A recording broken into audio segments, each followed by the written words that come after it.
Assalamualaikum warahmatullahi wabarakatuh. Perkenalkan, nama saya Abdul Aziz Muslim, mahasiswa PPG Daljab 2025 di LPTK IAIN Ambon dengan NIM 2503 10461. Pada kesempatan ini saya akan menyampaikan video pembelajaran dengan pelajaran fikih sebagai bagian dari uji kinerja. Semoga video ini bermanfaat. Wassalamualaikum warahmatullahi wabarakatuh.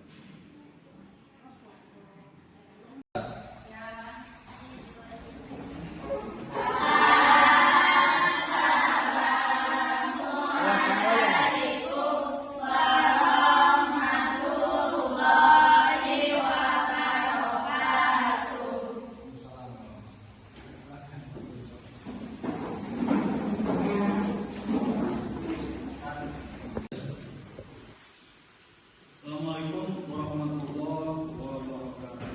Waalaikumsalam warahmatullahi wabarakatuh. Selamat pagi anak-anak. Pagi, Pak. Gimana kabarnya, baik? Alhamdulillah. Pada pagi hari ini, insya Allah materi yang akan kita pelajari yaitu tentang taharah. Ada yang tahu taharah?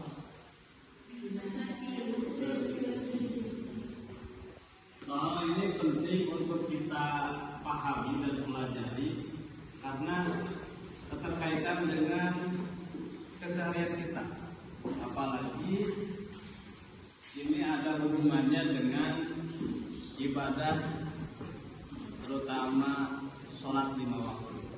Karena seseorang tanpa melaksanakan taharah terlebih dahulu, itu sholatnya tidak akan sah. Untuk capaian pembelajaran kita, di sini peserta didik memahami konsep bersuci dari hadis dan hadis, serta mampu mempraktikkan tata cara bersuci sesuai dengan syariat Islam. Adapun tujuan pembelajaran pertama, nanti kalian bisa menjelaskan pengertian taharah, najis dan hadas. Kedua, mengidentifikasi macam-macam air dan hukum penggunanya untuk bersuci. Ketiga, menjelaskan tata cara bersuci dan dari hadas kecil dan besar. 4, mempraktikkan wudu, tayamum dan mandi wajib. Itu bisa next time ya. Kemudian menunjukkan perilaku menjaga kebersihan diri sebagai bagian dari iman. Sebelum kita masuk ke inti, bisa Anda lihat di layar. Yang pertama, ini gambar mana? Kedua, ini orang yang sedang. Tiga, ayo aja.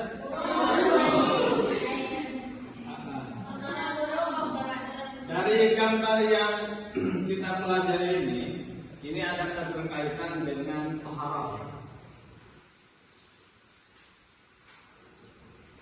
Selanjutnya, cuma dibaca ini. Siapa saya? Nah, coba dibaca.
digunakan adalah air apa?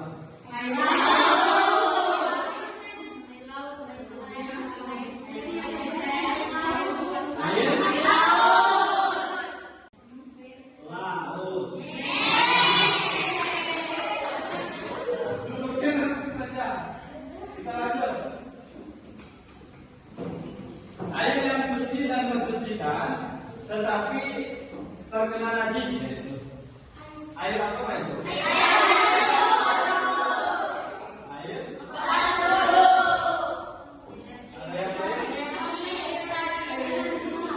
Air.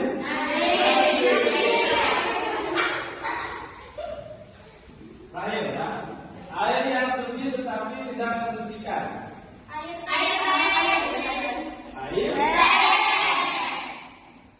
Baik. Silakan Bu.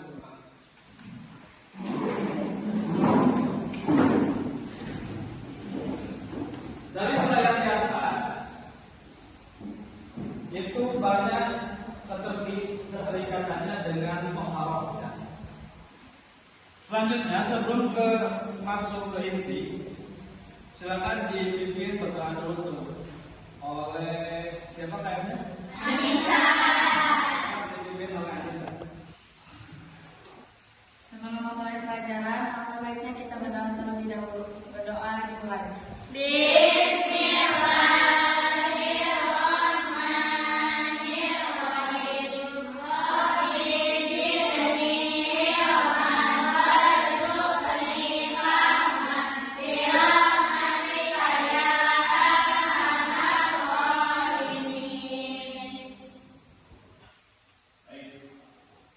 Selanjutnya kita masuk ke bagian inti ya, tentang taharoh.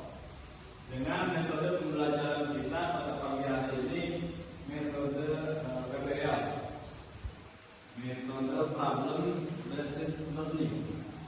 Jadi metode belajarnya itu mengidentifikasi satu masalah dan nanti kita ambil satu buku yang sesuai dari referensi-referensi yang kita ambil.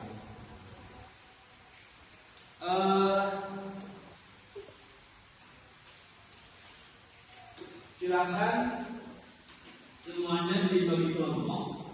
Kelompok ini yang kelompok berapa? 1. Kelompok 2, kelompok 3, kelompok 4. Baik.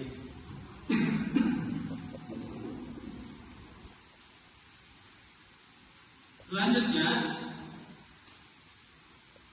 untuk setiap kelompok silakan identifikasi pertama pengertian dari taharoh untuk kelompok pertama. Kelompok kedua yaitu tentang media atau alat bersuci. Kelompok 3 itu tentang apa? Kelompok 2 kelompok 2 itu tentang macam-macam air. Taharoh. Kelompok 3 alat-alat untuk bersuci.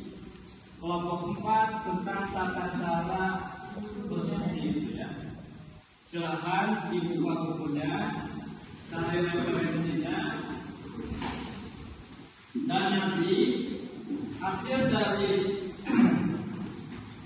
identifikasi kalian dipresentasikan ya. Silakan.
Setelah kalian tulis, jawabannya dipresentasikan setiap kelompoknya. Silakan.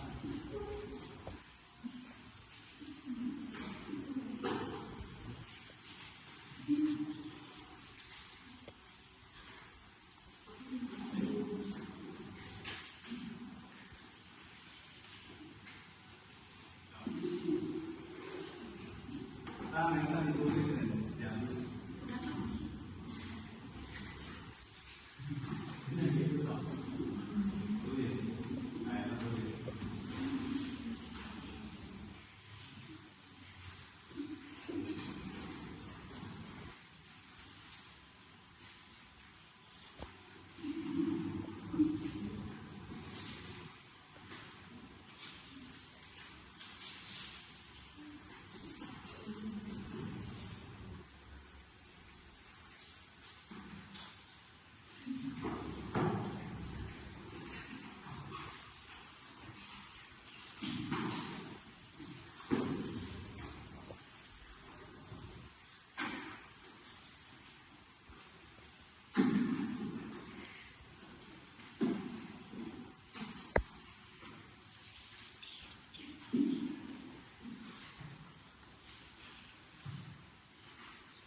Jadi dalam mengidentifikasi masalah ini, silakan kalian buka bukunya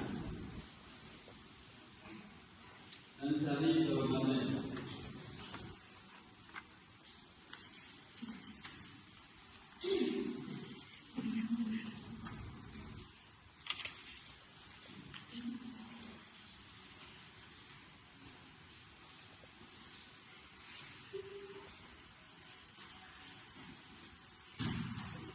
Nanti setelah kalian tulis, jawabannya dipresentasikan setiap kelompoknya. Silakan.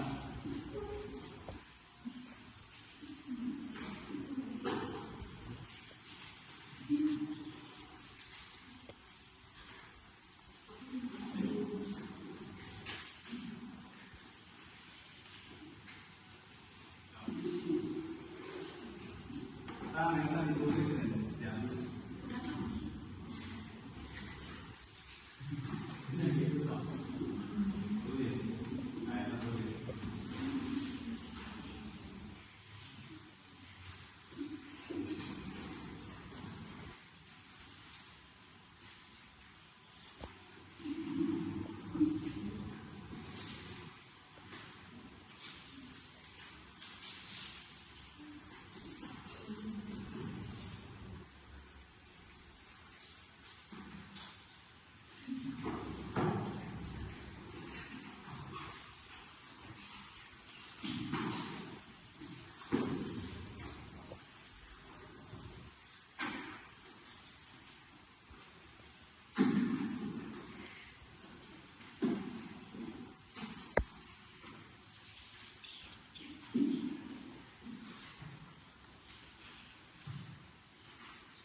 silakan menyampaikan hasil dari analisis kalian. Diawali dari kelompok pertama. Silakan untuk juru bicaranya berdiri mempresentasikan hasil dari analisis kalian. Silakan berdiri.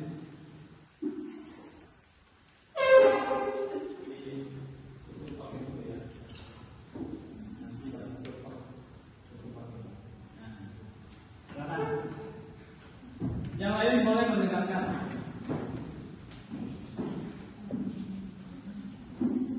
Pengertian dan pentingnya toharoh. Toharoh artinya bersuci, yaitu membersihkan diri dari hadas dan najis. Toharoh adalah syarat sah ibadah seperti sholat. Allah Subhanahu wa Ta'ala menyukai orang-orang yang bersih. Maka kita harus menjaga kebersihan badan, pakaian, dan tempat ibadah kita. Dalam Islam, menjaga kebersihan adalah bagian dari iman. Rasulullah SAW bersabda, kebersihan adalah sebagian dari iman. Maka dari itu, setiap muslim harus belajar cara bersuci dengan benar agar ibadahnya diterima oleh Allah. Sekian dari saya. Dari kamu. Dan masih rumah. Selanjutnya silakan kelompok 2 untuk mempresentasikan hasil daripada analisis masalahnya. Tentang apa kelompok 2? Macam-macam toharoh. Ya, silakan. Macam-macam toharoh. Ada 2 macam toharoh, yaitu 1 toharoh dari hadas dan 2 toharoh dari najis. Toharoh dari hadas dilakukan dengan wudu, mandi besar atau tayamum. Sedangkan toharoh dari najis dilakukan dengan mencuci benda yang terkena najis sampai bersih. Contoh hadas kecil adalah buang air kecil, sedangkan hadas besar seperti setelah mimpi basah. Najis contohnya adalah air kencing atau kotoran hewan. Semua itu harus dibersihkan sebelum kita beribadah. Baik, terima kasih. Selanjutnya kelompok 3. Silakan berdiri. Tentang apa? Alat dan air untuk bersuci. Oh iya, silakan. Alat dan air untuk bersuci. Untuk bersuci, kita butuh air yang suci dan menyucikan, seperti air hujan, air sumur, air laut, dan air sungai. Jika tidak ada air, kita bisa tayamum dengan debu yang suci. Islam itu mudah dan tidak memberatkan. Air yang bisa digunakan untuk taharah disebut air mutlak. Sedangkan air yang sudah berubah warna, rasa, atau baunya karena benda najis tidak boleh dipakai untuk bersuci. Baik, terima kasih untuk kelompok 3. Silakan kelompok 4, kelompok terakhir. Tentang tata cara wudhu dan tayamum. Wudhu dilakukan dengan membasuh muka tanah yang suci lalu mengusap wajah dan tangan. Wudhu dan tayamum harus dilakukan dengan tertib dan sesuai urutannya. Jika salah satu anggota wudhu tidak dibasuh, maka wudhunya tidak sah. Belajar wudhu dan tayamum sejak kecil membuat kita terbiasa menjaga kebersihan setiap hari. Baik, terima kasih. Selanjutnya, bagus ya, hasil dari analisis kalian tentang dari mulai pengertian toharoh, kemudian macam-macam toharoh dan media atau alat toharoh dan tata cara toharoh, luar biasa. Kemudian selanjutnya dari kasus-kasus yang dipelajari oleh kalian barusan, ini menunjukkan bahwa pentingnya untuk melaksanakan taharah. Tadi tentang pengertian taharah. Jadi secara bahasa, taharah itu merupakan bentuk masdar dari kata tohuroh, yang berarti suci atau bersih. Sementara menurut istilah, taharah adalah bersuci dari hadas dan najis dengan tujuan mendapatkan keabsahan dalam mengerjakan ibadah sholat, tawaf, dan yang lainnya. Yang digarisbawahi di sini ada kata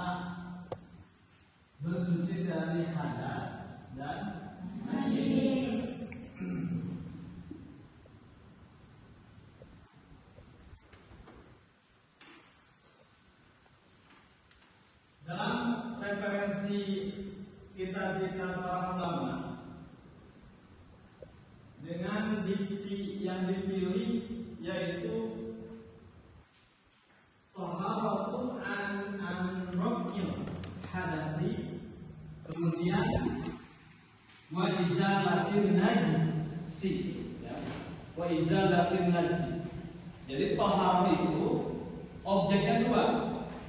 Pertama raf'ul hadas, mengangkat hadas.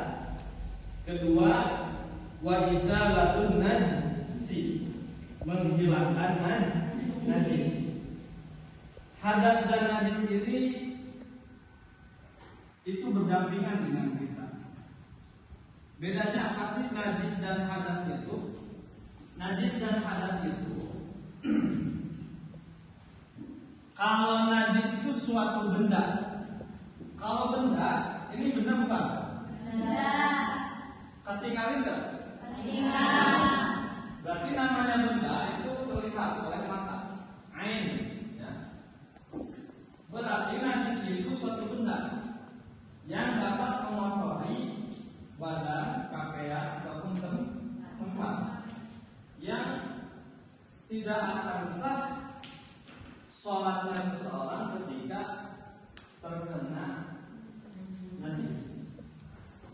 Kalau hadas itu apa? Hadasnya suatu keadaan, berarti bukan benda.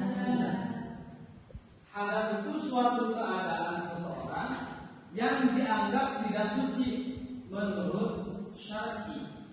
Contoh, seseorang kentut. Setelah seseorang tersebut melaksanakan wudhu, maka wudhunya itu menjadi apa? Batal. Karena menurut syar'i seseorang tersebut dianggap tidak suci. Gitu loh. Berarti najis dan hadas ini memang dua hal yang berbeda. Kalau najis itu suatu benda yang berusaha, maka dari air itu yang bisa mensucikan itu air yang mana? Yang ini atau yang ini? Kemudian hadas itu ada dua, hadas kecil dan hadas besar. Hadas kecil itu cukup dengan melaksanakan apa? Wudhu. Maka hadas seseorang bisa hilang. Kalau hadas besar harus mandi besar, mandi wajib.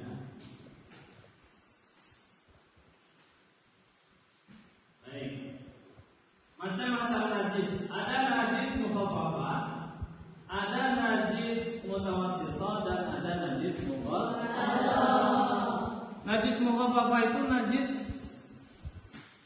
yang tergolong ringan, seperti air kencing bayi yang belum mengkonsumsi pasi. Tahu pasi? Pengganti air susu. Jadi anak tersebut masih mengkonsumsi ASI dari seorang ibu, belum makan yang lain. Itu ketentuannya ya. Jadi air kencing laki-laki, ketentuan kedua, mengkonsumsi ASI. Ketentuan ketiga, belum mencapai umur 2 tahun. Maka air kencing dari bayi laki-laki itu kategorinya najis mukhaffafah. Kemudian ada najis mughalladhah. Mughalladhah itu yang diberatkan, mughalladhah, berat. Maka cara mensucikannya pun harus menggunakan 7 kali pembahan basuhan. Salah satunya harus pakai apa? Yang ketiga, najis mutawassithah. Selain mukhaffafah, selain mughalladhah, maka kategorinya najis mutawassithah. Cara mensucikan najis mukhaffafah itu cukup dipercikan air. Percikan itu dikepret-kepret. Yang kedua, najis mutawassithah harus dibuang dulu apa?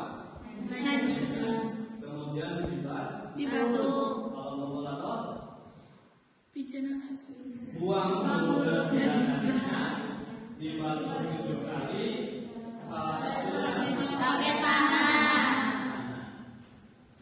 Nah, dari uraian yang tadi, kalau seseorang terkena najis harus dibersihkan seperti yang barusan. Kalau seseorang terkena hadas, maka caranya bisa 2.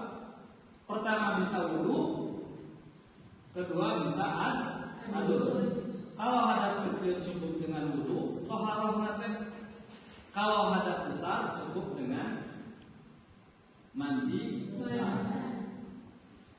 Kalau seandainya media bersucinya tidak ada, katakanlah tidak ada air, maka boleh diganti dengan apa? Tayamum. Baik. Rupanya materi kali ini kita selesai. Jadi kesimpulannya bahwa taharah itu penting. Kenapa penting? Karena dimungkinkan kita terkena najis, dimungkinkan juga kita sedang dalam keadaan tidak suci. Maka harus melaksanakan taharah terlebih dahulu sebelum melaksanakan ibadah yang lain, terutama dalam. Kalau hadas itu suatu keadaan, cuman ada persamaan, sama-sama tidak mensahkan sholat. Maka apa yang harus kita lakukan? Yaitu dengan cara taharah, bersuci baik dari najis ataupun dari hadas. Nah, untuk taharah itu sendiri, apakah memakai batu atau air? Nah, kita bisa lihat di sini ada 3 ya alat untuk bersuci itu. Pertama air, kedua debu, ketiga batu. Air pertama itu ada air al-ma'ut tahur, suci dan mensucikan. Dalam kitab Fathul Qorib dikatakan bahwa kullu ma'in nuzila minas sama'i aw nabi'a minal ardh wa lam yataghayyar ahadun aw sifatun salah. Jadi setiap air yang turun dari langit dan keluar dari bumi, kemudian dua-duanya itu tidak berubah salah satu dari 3 sifat air. Sifat air itu apa saja? Kalau tidak ada perubahan, maka kategori air itu suci juga mensucikan. Kedua, ada air suci tetapi tidak mensucikan. Kalian suka minum teh? Suka. Itu jenis air atau benda padat? Suci? Suci. Maksud suci di sana itu boleh dikonsumsi, tetapi tidak bisa digunakan untuk mensucikan, untuk wudu, untuk istinja. Tahu istinja? Omeng. Istinja atau omeng. Nah, tidak bisa digunakan karena kategorinya adalah thahirun, ghair mutahhir, suci tetapi tidak mensucikan. Kemudian yang terakhir ada air najis. Ini sudah pasti sebetulnya bukan air najis, tapi air mutanajis. Najis itu bendanya, datian najisnya. Kalau mutanajis, benda yang terkena, namanya apa? Mutanajis. Berarti air mutanajis bisa digunakan untuk bersuci? Tidak. Bisa dikonsumsi? Tidak. Air mutanajis tidak bisa dikonsumsi, juga tidak bisa digunakan untuk bersuci. Kemudian alat bersuci selanjutnya yaitu debu. Ini digunakan ketika melaksanakan apa? Yang terakhir, alat bersuci itu ada batu atau benda lain yang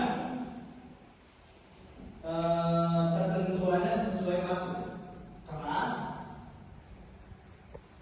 bisa mengambil najis, kemudian tidak dimuliakan oleh syariat. Roti, warung, makanan itu dimuliakan oleh syariat, tidak dimuliakan. Maka makanan tidak bisa dijadikan sebagai media untuk bersuci. Kalau dari uraian yang barusan, maka dari air itu yang bisa. Baik anak-anak, jadi materi kali ini cuma sekian. Kesimpulannya, toharoh menurut bahasa itu apa? Kalau menurut istilah, Membersihkan diri dari najis dan apa saja media atau alat bersuci itu?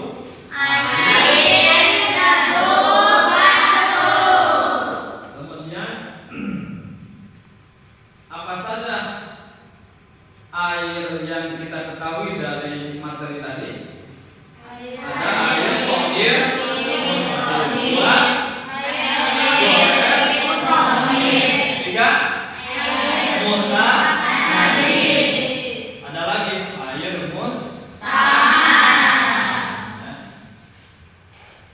baik, semoga ini bisa kita praktekkan dalam kehidupan sehari-hari, karena kata tadi toharo itu penting sesuai dengan firman Allah dalam Quran surah Al-Maidah ayat 6. Itu berkaitan dengan apa? Ditutup dengan bacaan hamdalah bersama-sama.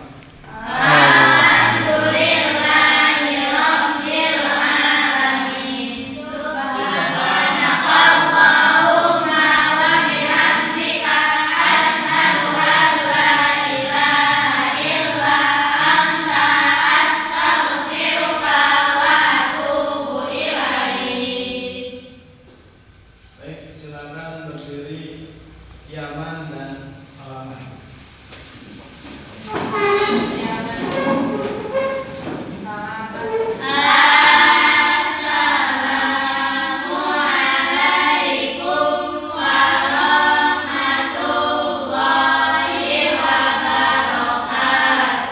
Waalaikumsalam warahmatullahi wabarakatuh.